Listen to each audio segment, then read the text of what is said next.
Okay, I'm going to talk to you about impromptu speaking. Impromptu is an event where the competitor gets a slip of paper upon which is written 3 quotations. He or she gets a maximum of 2 minutes to come up with a 5-minute speech that either supports the quotation or denies the quotation. It has a very definite structure, and it's the same structure we use for pretty much all speeches in forensics. So the first thing is the introduction. The intro has several components. The first thing is an attention getter. This should not reveal the topic. It's just a story that gets us into the quotation. The quotation I've picked as an example today is, "Whether you think you can or you think you can't, you're right," by Henry Ford. I'm going to use the attention getter of the Masqueraders. The Masqueraders is a group of 3 African-American guys in their 70s who in the pre-civil rights 1950s in the South were a blues band. And they came so close to getting a record deal, but racism and other factors held them back.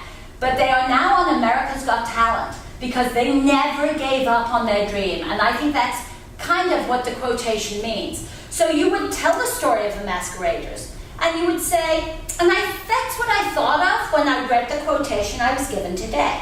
Then you read the quotation. Then you analyze the quotation. Quotation, by the way, not quote. And you say, what I think Henry Ford is saying is that our mindset determines whether we will be a success. If we don't think we'll be a success, we never will. But if we never give up and believe we will, we can do it. And then you have to either agree or disagree with this. And I agree with the sentiments. And then I am going to preview this by looking at 3 areas of analysis. Most competitors preview by categories. So first we're going to consider the experience of an entrepreneur. Then we will look at an artist, and finally we will understand why a venture capitalist did what he did. So you preview. This should take about a minute to a minute 15. So then we go into the body of the speech. And the body of the speech are the 3 things that you previewed. So my first example of this is going to be a guy called Hamdi Ulukaya. I'll just put Hamdi there. So this guy came from Turkey as a student. He spoke very little English and he had no money whatsoever. He finished his education, he had a green card, and he was just bouncing around the Midwest. And then he saw that there was a factory that was up for sale that had been an old yogurt factory. Even though he had no experience in yogurt and no real business background, he applied for a small business administration loan.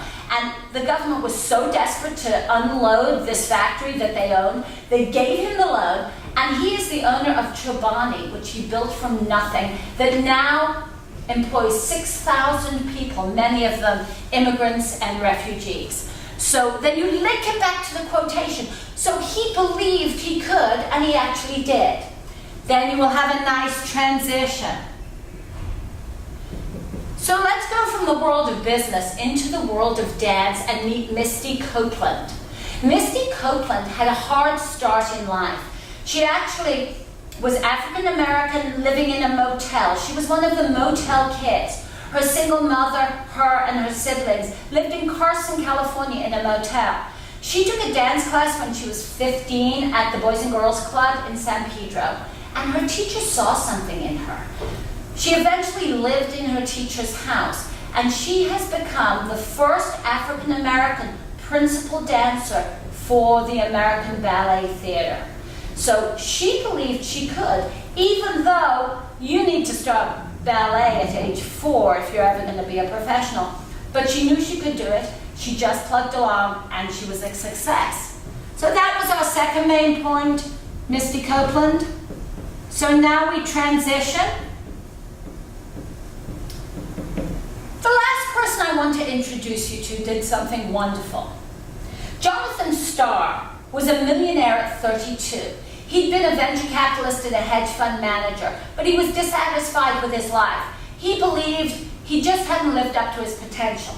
So he decided to give up Wall Street and all the money and to found a school in a country that most of us haven't heard of, Somaliland. This is a tiny country that's not recognized. It broke off from Somalia about a decade ago. So he opened a boarding school for both boys and girls, which in a very devout Muslim country is pretty unusual in and of itself. He advertised on the internet for teachers, and they had to have no experience, and he got Americans from all walks of life to live in Somaliland on campus and to teach. Well, he just had his first graduating class, and over 90% were accepted at prestigious universities, many in the United States. One's going to Harvard, one to Stanford, one to MIT. He believed he could make a difference, and his goal is for those people to get their education, go back to Somaliland and really change the country. So now you conclude. Conclude, we'll say. So today I was presented by the quotation by Henry Ford. If you think you can or you think you can't, you're right. And I assumed that this meant that our belief in ourselves is necessary for success, and I agreed with this. First, we looked at the life of Hamdi Ulukaya, who founded Chobani out of nowhere. Then we considered Misty Copeland, who became a principal dancer, even though she had a hard start in life. And last, we talked about Jonathan Starr, who founded a school in Somaliland and made a real difference. Now what you do is you link back to your attention getter. So if you watch America's Got Talent in the coming weeks and you see the masqueraders, remember they are where they are because they believed they could. So you summarize and you link back to attention getter.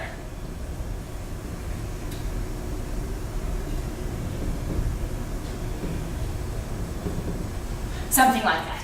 Okay, so each main point needs to be about a minute. Remember that you need this speech to be 5 minutes in length. About a minute 15, minute for each main point. 45 seconds is perfect to a minute for your conclusion. Most of the quotations you're going to get fit into one of several themes. The themes are often work hard and you can overcome adversity.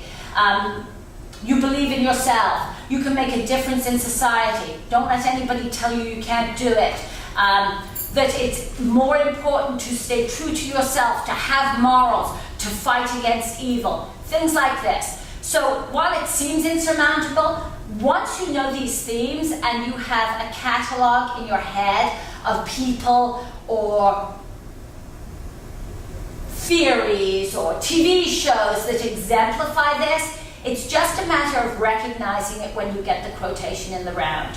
Know that it's really a 7-minute speech, so if you only take a minute 30 to prepare, you must speak for 5 minutes and 30 seconds because the timer keeps running on 7 minutes.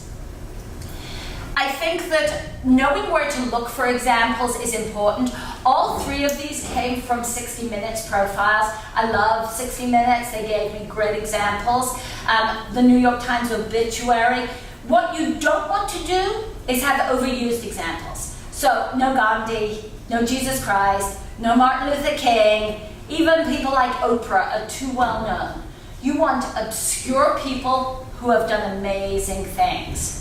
I think if you can get together a bunch of examples, I'd write them out on a computer. About 6 lines worth of type is about a minute. Stand up with a timer, time yourself. If you run out of stuff to say at 40 seconds, go back to the computer, find a few more details about that person. And there you have it. That is impromptu speaking, and we're going to have you do it really soon. Yay.